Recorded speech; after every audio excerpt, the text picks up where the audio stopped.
వృశ్చిక రాశి.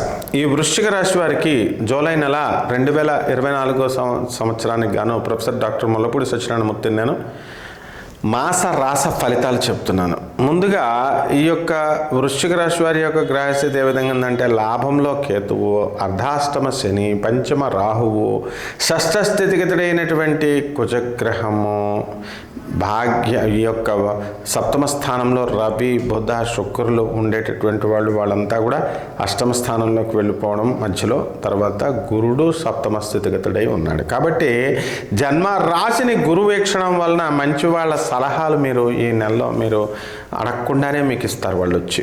కాబట్టి కొంచెం మీ ప్రయత్నం కనుక చేసినట్లయితే అద్భుతాలు ఈ వృశ్చిక రాశి వారు చేస్తారు. అయితే ఈ వృశ్చిక రాశి వారిని నమ్ముకొని మనం అందరం కనుక ఎవరైనా యాత్రలకు కనుక వెళితే మనల్ని మధ్యలో వదిలేసి వాళ్ళు వేరే చోటకు వేరే వాళ్ళతో వెళ్ళిపోతారు. అంటే ఎస్కేపిజం మెంటాలిటీ అనేటటువంటిది ఈ వృశ్చిక రాశి వారికి సహజంగా ఉంటుంది, ఈ నెల అధికంగా ఉంటుంది.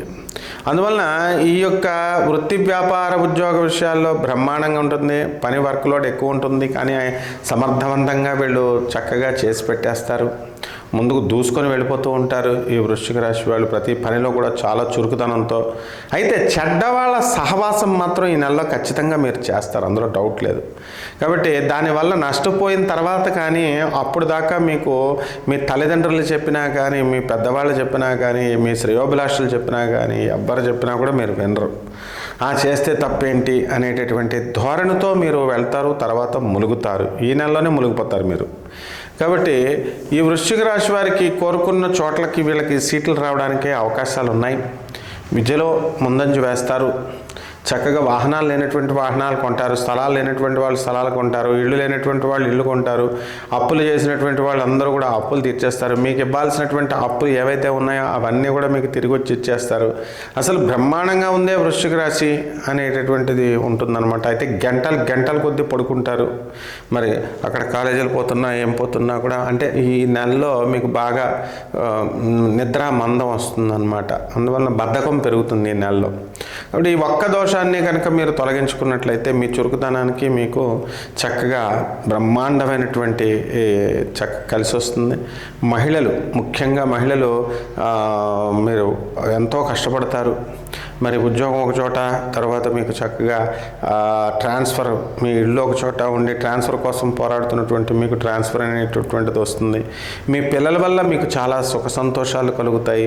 పిల్లల్ని బాగా గారాబం పెట్టి మీరు చెడగొడతారు. దయచేసి వృశ్చిక రాశి వారు పిల్లల్ని గారాబం పెట్టకండి.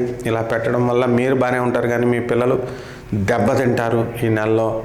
అలాగే రెమెడీస్ దగ్గరికి వచ్చేసరికి మీకు ఈ విదేశాలకు సంబంధించిన వ్యవహారాలు చాలా బాగుంటాయి, కానీ మీకు అనవసరమైనటువంటి విషయాల్లోకి వేలు పెట్టడం, అపనిందలు కలగడం ఇవన్నీ కూడా అర్ధాష్టమ శని గ్రహ ప్రభావంగా కలుగుతుంది. కాబట్టి శని జపం చేసుకోండి, శని స్తోత్రాలు చదవండి, శనికి కిలోంపావు నల్ల నువ్వుల్ని, నల్లని వస్త్రాన్ని పేద బ్రాహ్మణులకి శనివారం నాడు కరెక్ట్గా ఉదయం 8 గంటలకు మీ ఇంట్లో కానీ గుళ్ళో కానీ దానం చేసుకోండి. నవగ్రహాల దేవాలయం చుట్టూ తిరగండి. కిలోంపావు నల్ల నువ్వుల్ని మీరు బ్రాహ్మణికే కాదు ఎవరికన్నా ఇవ్వచ్చు. అది మనకి నల్ల చిమ్మిల్ని తయారు చేసి నువ్వుల ఉండల్ని మీరు అక్కడ పంచండి. అలాగే చిన్నగా ఈ యొక్క నువ్వుల నూనె ఓం శనేశ్వరాయ అనేటటువంటి మంత్రంతో మీరు చక్కగా మీరు ఆ శనీశ్వరుడి పైన వేసుకోండి. ప్రసన్నుడవుతాడు శనీశ్వరుడు. జమ్మి చెట్టు దగ్గరికి వెళ్ళండి, ఒక బకెట్ నీళ్లు పోయండి. పూజ చేయడం అంటే చెట్లకు పూజ చేయడం అంటే పసుపు కుంకాలు వేసేయడం కాదు, నీళ్లు పోయండి. చక్కగా ప్రదక్షిణాలు చేసి చక్కగా ఆ యొక్క జమ్మి చెట్టుకి దండం పెట్టుకొని రండి. ఈ విధంగా కనుక చేసినట్లయితే ఈ నెల బ్రహ్మాండంగా ఉంటుంది. శుభమస్తు.